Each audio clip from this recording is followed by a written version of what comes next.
Ja dám si vodičku fajnovú, čistú.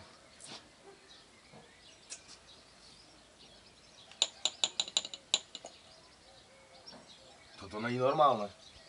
Však nám nejde voda. Oni nám normálne ukradli vodu. To je normálne neuveriteľné, oni nám vážne ukradli tú vodu. Fuj, tak toto bol jaký zlý sen.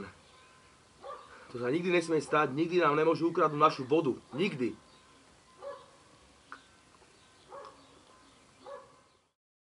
Milé dámy a vážení páni, volám sa Oliver Domaracký a som jeden z vás.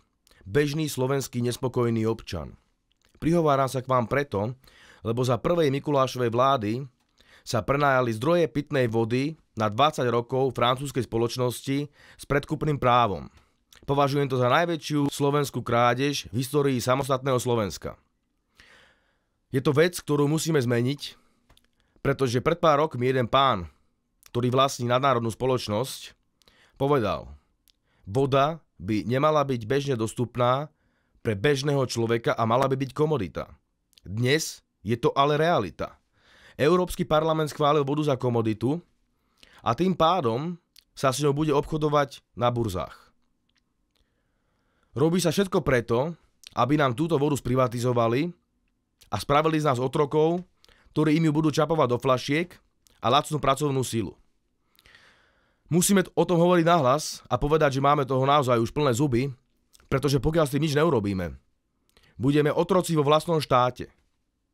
Ale ak sa nám podarí túto vodu vybojovať naspäť, tak potom sa naše deti za 20 rokov budú mať na Slovensku tak, ako sa majú v dnešnej dobe ľudia v Saúdskej Arábii, v Líbii a v iných krajinách, kde sa ťaží ropa. Dokonca voda behom pár rokov bude omnoho drahšia ako ropa. Tak si to prosím vás pekne uvedomme a 24.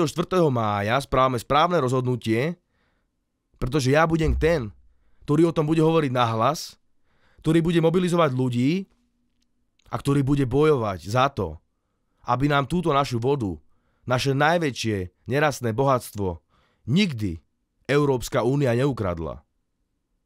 Pozdravujem všetkých rozumných Slovákov, čo si uvedomujú vážnosť tejto situácie a vedia, o čo sa jedná. Majte sa pekne, prajem vám veľa zdravia, šťastia a lásky.